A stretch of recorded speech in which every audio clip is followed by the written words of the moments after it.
Assalamualaikum warahmatullahi wabarakatuh. Waalaikumsalam warahmatullahi wabarakatuh.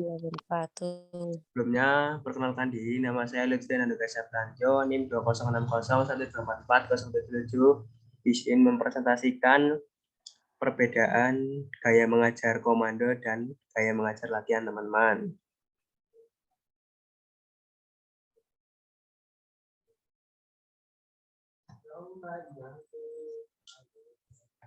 Apakah sudah terlihat teman-teman? Sudah. Oke.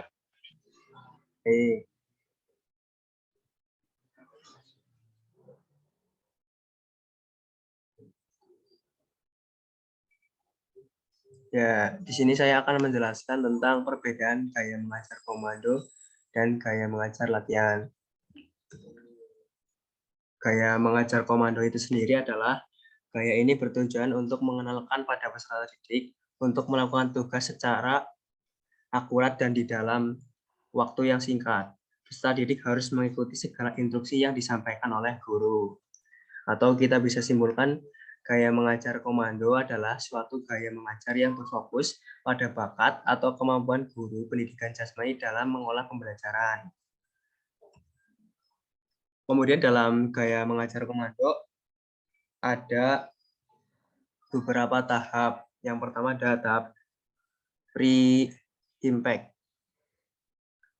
Tahap pre-impact yaitu untuk merancang suatu interaksi antara guru dan peserta didik.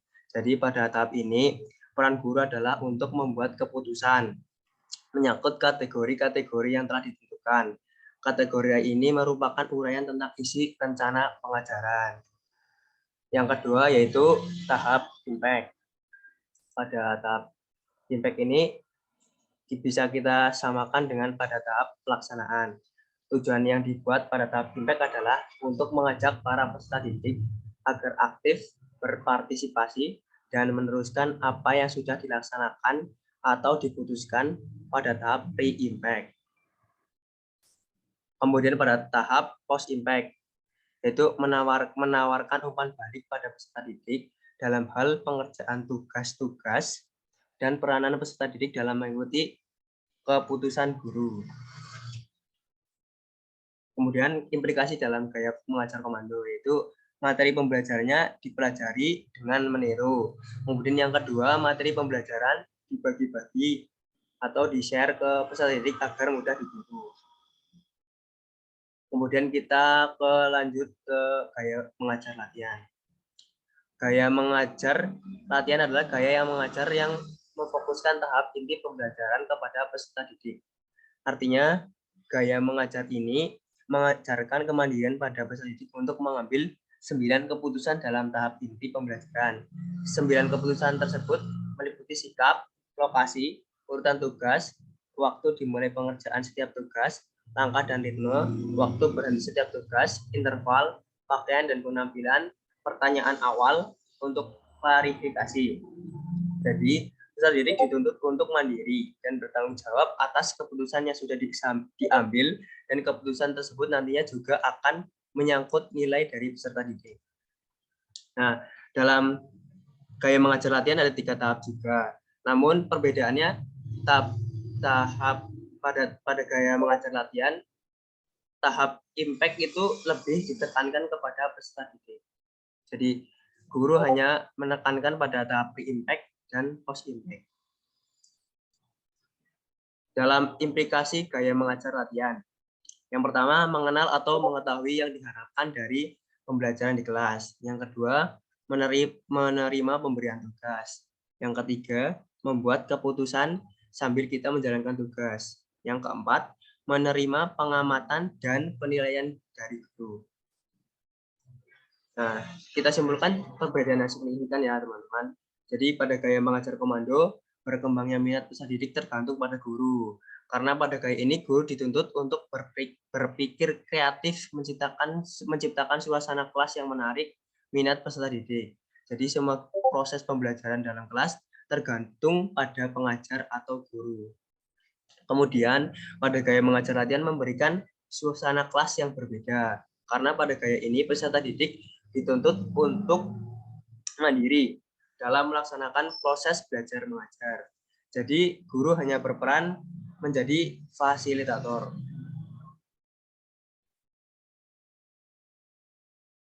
Jadi seperti itu yang dapat saya sampaikan. Apakah di sini ada yang ditanyakan, teman-teman semua? Saya izin bertanya, Mas Lutfian. Perkenalkan, nama saya Sigit Pamungkas, NIM 206012412114. Apakah ada gaya kelebihan dari gaya komando? Tentu ada ya, Mas. Coba saya contohkan beberapa kelebihan gaya komando. Yang pertama ada jika dilakukan oleh banyak orang dapat membuat suasana lebih menyenangkan. Kemudian gaya komando ini lebih dapat mengembangkan perilaku disiplin, terus menghasilkan tingkat kegiatan tinggi. Bila waktu yang tersedia pendek, gaya komando memberikan hasil kesegaran jasmani yang lebih baik. Jadi contoh kelebihan gaya komando saya kira seperti itu, Mas Sigit. Baik, Mas. Terima kasih. Baik, apakah ada yang ingin bertanya lagi? Tidak, Pak. Oke.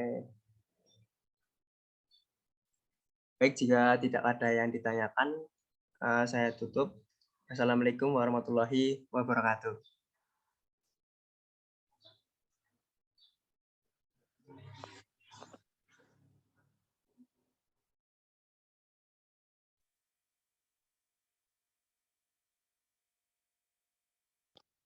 Assalamualaikum warahmatullahi wabarakatuh. Perkenalkan, nama saya Sigit Pamungkas, NIM 20601241241114. Di sini saya akan menerangkan perbedaan gaya mengajar komando dan gaya latihan.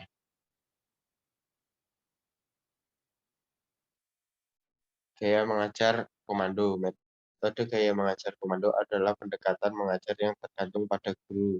Tujuan adalah penampilan yang cermat, dan guru menyiapkan semua aspek pengajaran sepenuhnya, bertanggung jawab terhadap pengajaran dan memantau kemajuan besar dari perkembangan siswanya.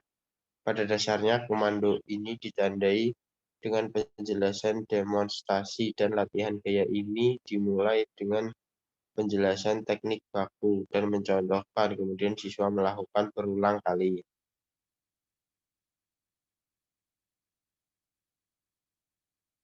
Peran guru dalam mengajar komando. 1. Tahap pre-impact. 2. Tahap impact. 3. Tahap post-impact. Kelebihan mengajar gaya komando. 1. Keseragaman gerak. 2. Jika dilakukan oleh banyak orang dapat membuat suasana menyenangkan. 3. Mengembangkan perilaku disiplin. 4. Menghasilkan tingkat yang tinggi.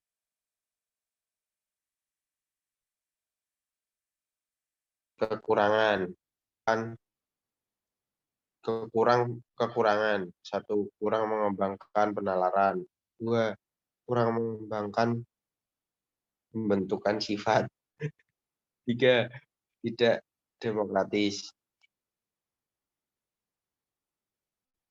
Gaya mengajar latihan. Gaya mengajar latihan adalah kelimpahan keputusan tertentu dari guru kepada siswa yang menghasilkan hubungan baru antara guru dan siswa, antara siswa dan tugas-tugas, dan di antara para siswa itu sendiri. Tujuan materi untuk berlatih sendiri, memproduksi model, untuk mengaktifkan operasi kognitif memori yang diperlukan untuk tugas, untuk memperoleh dan menginternalisasi konten dari praktik pribadi. 4. Untuk menyadari bahwa kinerja mahir terkait untuk pengulangan tugas. 5. Untuk menyadari bahwa kinerja mahir terkait dengan pengetahuan hasil melalui umpan balik. Terima kasih. Itu tadi merupakan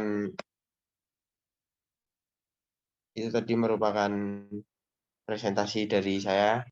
Mungkin ada kurang jelas atau pertanyaan bisa ditanyakan.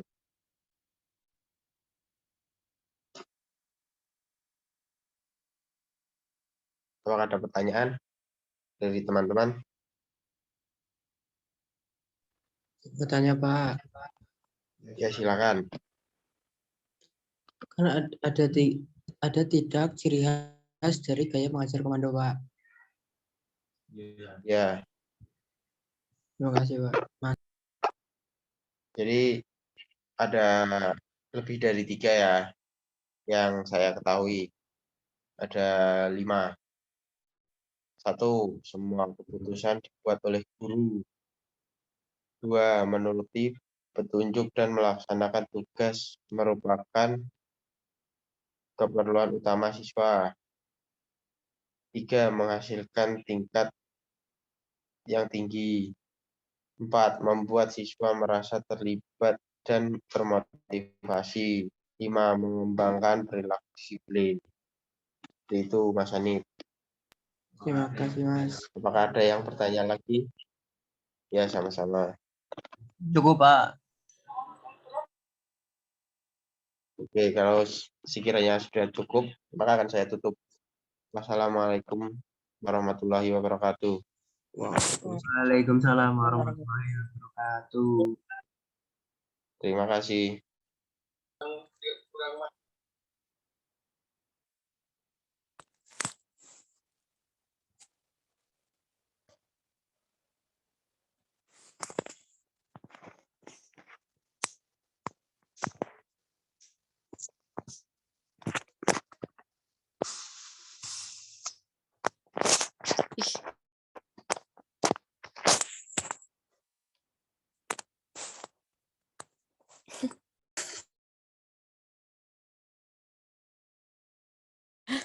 Ulang-ulang.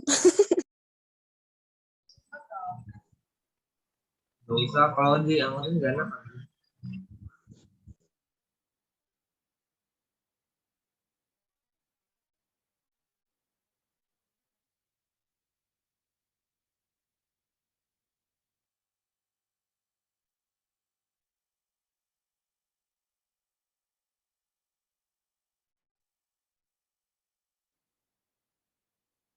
Krungu ra suarane. Next harus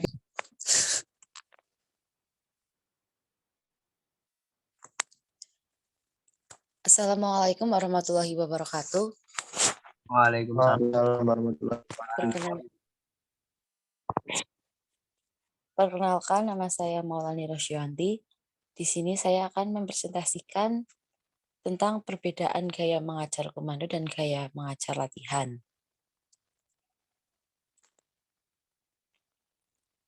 Gaya mengajar komando adalah sebuah cara mengajar melalui pendekatan yang paling bergantung pada guru.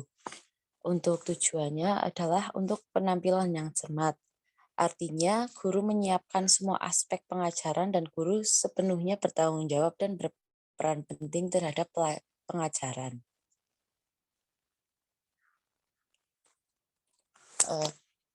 Kalau mengajar dengan gaya komando itu membuat keseragaman gerak, menghasilkan perilaku disiplin, dan untuk keberhasilannya tidak memerlukan pengetahuan yang mendalam. Untuk kekurangannya, yaitu kurang mengembangkan penalaran, kurang mengembangkan pembentukan sifat, demokratif, penyaluran aspek sosial, emosial, dan kognitif sangat terbatas.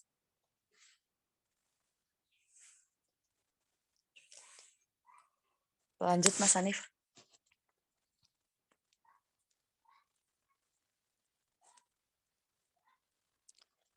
Contoh dari pembelajaran kognitif yaitu seperti pemilihan model pembelajaran gaya komando pada gerak spesifik renang gaya bebas yang dilakukan untuk kelas 9 SMP dengan pertimbangan keselamatan peserta didik di kolam renang merupakan hal yang utama mengingat kegiatan pembelajaran di kolam renang sangat rawan terjadi kecelakaan.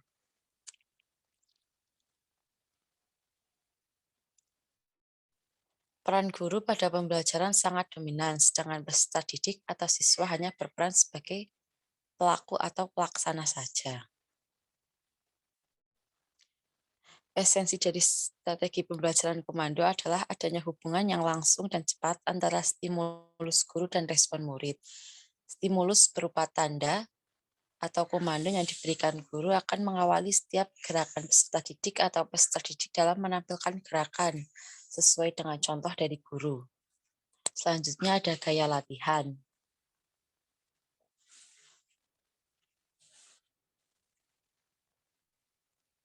Gaya latihan merupakan peralihan beberapa putusan selama pertemuan berlangsung yang dipindahkan dari guru kepada siswa. Untuk tujuannya yaitu untuk meningkatkan tanggung jawab siswa dalam melakukan tugas. Kelebihan dari gaya latihan yaitu guru dapat memberikan umpan baik secara individual, dapat mengembangkan rasa tanggung jawab. Dan untuk kekurangannya yaitu kurang mengembangkan kreativitas dan tugas yang kurang jelas dan terlalu panjang dapat menimbulkan lupa.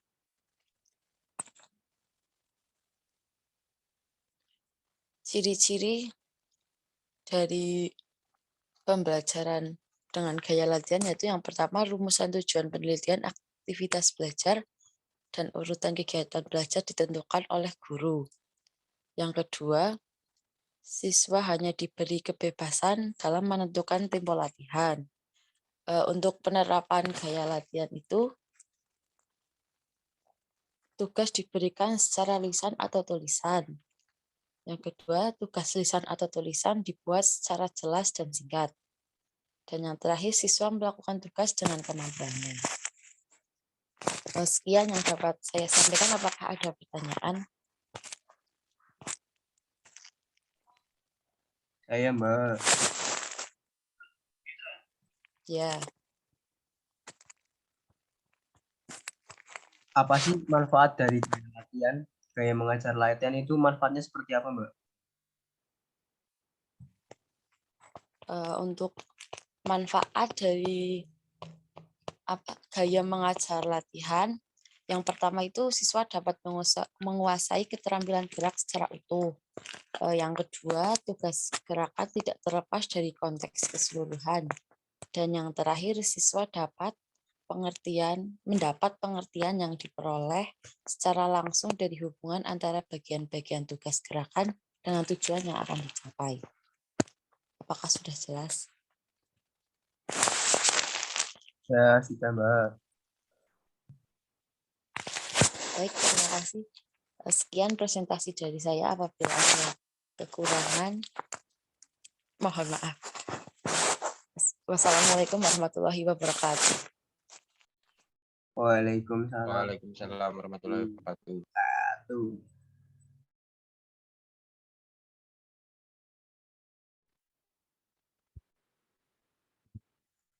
Baik, assalamualaikum warahmatullahi wabarakatuh. Waalaikumsalam warahmatullahi wabarakatuh. Bagi teman-teman semua, hari ini saya akan menjelaskan tentang perbedaan mengajar gaya komando dan gaya mengajar latihan. Saya dibantu Mbak Iwan untuk ini.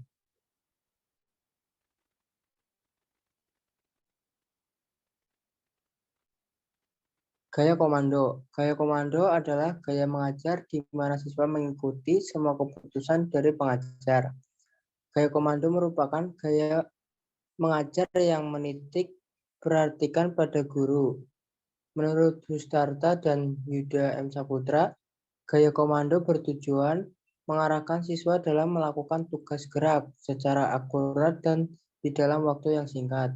Pendapat lain dikemukakan Rusli Lutan, gaya komando adalah pendekatan mengajar yang paling bergantung pada guru. Guru menyiapkan segala aspek pengajaran. Guru sepenuhnya bertanggung jawab dan berinisiatif terhadap pengajaran dan memantau kemajuan belajar.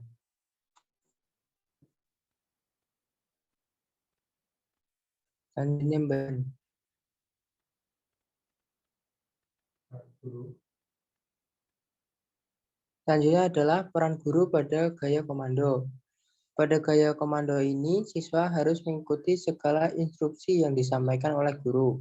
Menurut Husdarta dan Yuda M. Saputra, Dalam gaya komando, peran guru sangat dominan, yaitu 1. Membuat segala keputusan dalam pembelajaran.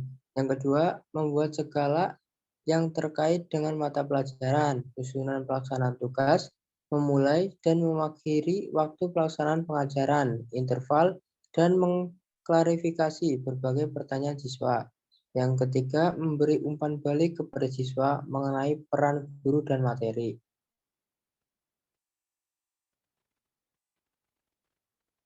Selanjutnya adalah gaya latihan. Gaya mengajar latihan merupakan kebalikan dari gaya komando. Gaya latihan menitik beratkan pada siswa. Menurut Sudarta dan Yuda M. Saputra, gaya mengajar eksplorasi memfokuskan proses belajar pada siswa. Menurut Susi Lutan, ciri gaya latihan yaitu guru menyampaikan pelajaran, materi, dan petunjuk umum. Siswa bertugas untuk menentukan sendiri respon yang sesuai.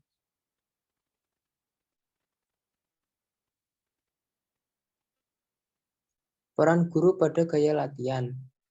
Dalam gaya latihan, tugas gerak didesain untuk memungkinkan siswa bergerak bebas seperti yang siswa inginkan.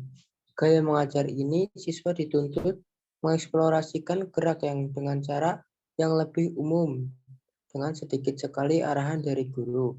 Gaya ini dapat digunakan untuk memperkenalkan konsep, ide, dan memperoleh respon yang original dari siswa.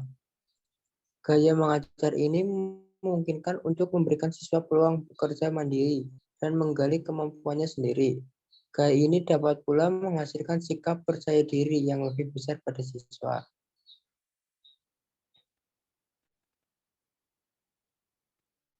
Berikut adalah contoh mengajar gaya komando yang lebih dominan dilakukan oleh guru. Berikut adalah contoh gaya latihan yang dititik beratkan pada murid. Baik, terima kasih semua. Sebelumnya, apakah ada pertanyaan?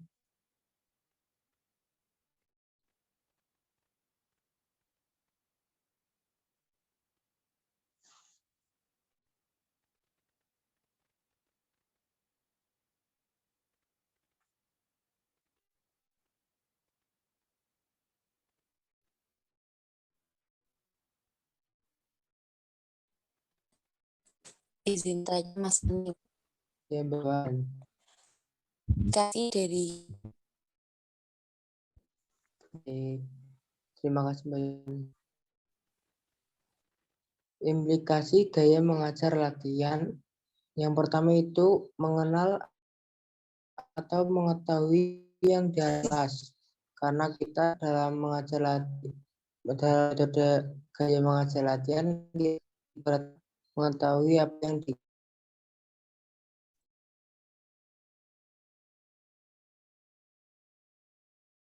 Wes. Assalamualaikum warahmatullahi wabarakatuh. Waalaikumsalam warahmatullahi wabarakatuh. Kali ini saya akan mempresentasikan gaya mengajar komando. Sebelumnya saya Aji Yusuf Pratama,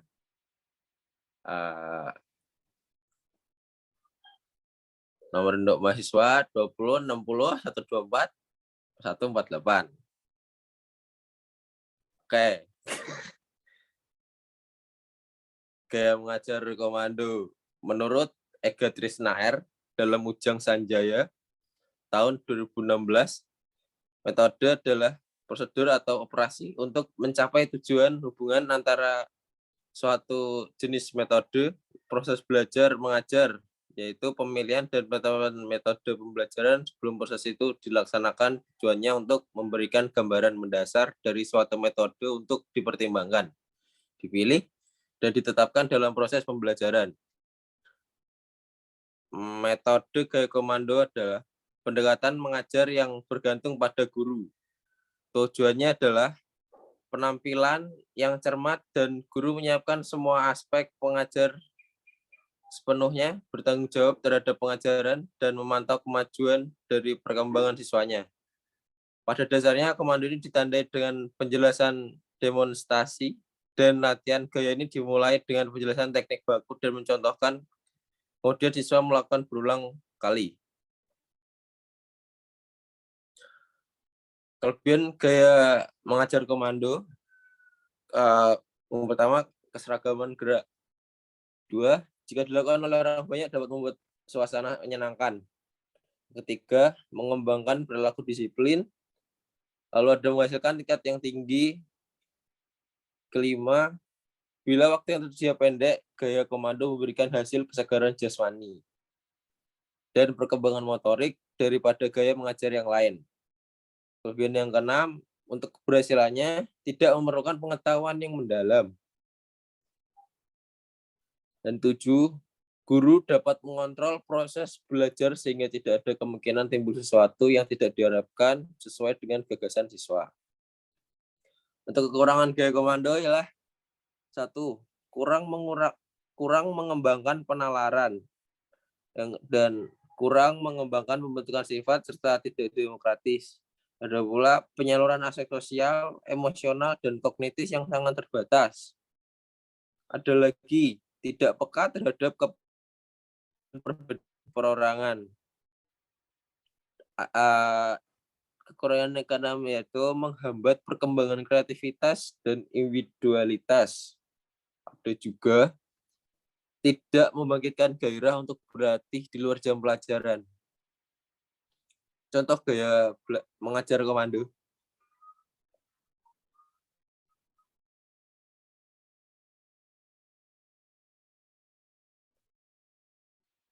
Lalu ada gaya mengajar latihan. Poin dari gaya mengajar latihan ini, siswa diberikan waktu untuk melaksanakan tugas secara perorangan. Dan guru memberi umpan balik kepada siswa secara perorangan. Kelebihan gaya pengajar latihan adalah pertama, guru dapat memberikan umpan balik secara individual. Lalu dapat mengembangkan rasa tanggung jawab, memungkinkan menggunakan alat pengajaran secara lebih efisien, serta keberhasilan dan kegagalan seorang siswa tidak akan diketahui seluruh kelas. Untuk kekurangannya, gaya mengajar latihan kurang mengembangkan kreativitas. Tugas yang kurang jelas dan terlalu panjang dapat menimbulkan lupa bagi siswa. Lalu bagian anak dapat menghindari dari tugas yang sebenarnya. Dan siswa dapat menyembunyikan dirinya atau mengasingkan diri dari kelompok dan gurunya. Contoh gaya mengajar latihan. Sekian dari saya. Apabila ada pertanyaan. Izin bertanya, Mas Haji. Ya, Mas Sigit.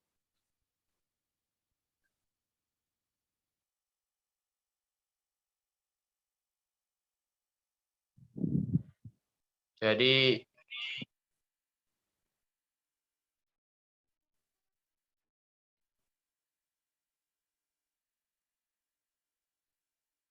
pertanyaannya yaitu sasaran gaya latihan itu apa, Mas Haji? Apa Terima kasih. Apa Mas Sigit? Sasaran gaya latihan, Mas.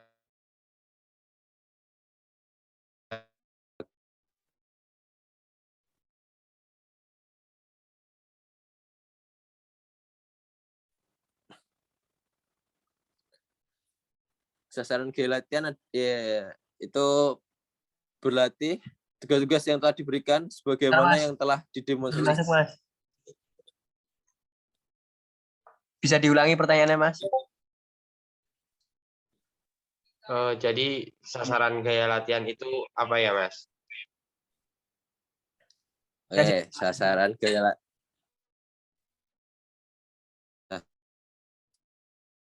Pertama, berlatih tugas yang telah bagaimana yang telah didemonstrasikan. Ada juga memperagakan tugas yang diberikan. Ada lagi lamanya latihan berkaitan dengan kecakapan penampilan serta memiliki pengalaman dan penampilan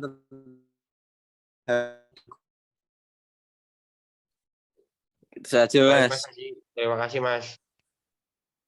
Oke, sama-sama. Sudah tidak ada yang bertanya lagi. Nanti saya akhiri. Assalamualaikum warahmatullahi wabarakatuh. Waalaikumsalam warahmatullahi wabarakatuh.